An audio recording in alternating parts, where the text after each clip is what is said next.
Have you noticed that though? I saw that when you put your initial bookings out, you had like 4 or 5 dates booked, and you said you were looking for more. And then within like 2 days, it was like, well, now he's got like 15 dates booked or something like that, you know? Yeah, yeah. Well, to be honest with you, as far as my background, I was a metal guy, so I did the metal bands for years and stuff like that, and it took a lot. It took a lot for me to really be able to grab an acoustic guitar and play, and it was I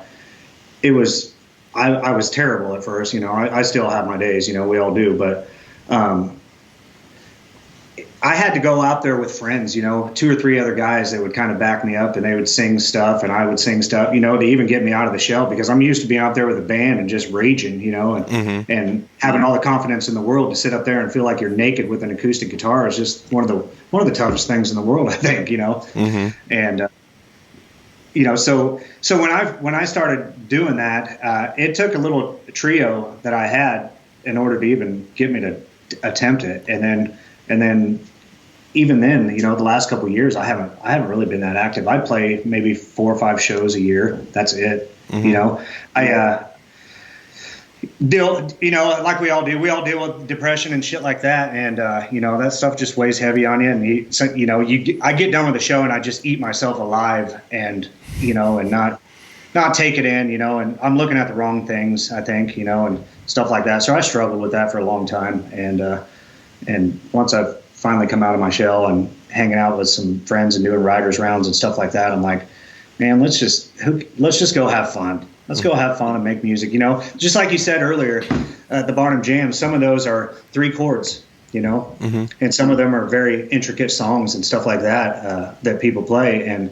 that's the beautiful thing in music, man. It connects some of the simplest things with the most complex feelings, you know? Absolutely. You know, and that's the way music is with me, is that I can listen to a song and it'll take me back to when I was 8 years old. I remember the smell in the room, you know. It's a weird thing that happens with me. Like I can think of, you know, as soon as the song comes on, I can know right where I first heard that from, you know, and all that kind of stuff. So it holds a special place, I guess, in my heart. So I knew I had to kind of get out of my shell and maybe get out there and have some fun with it.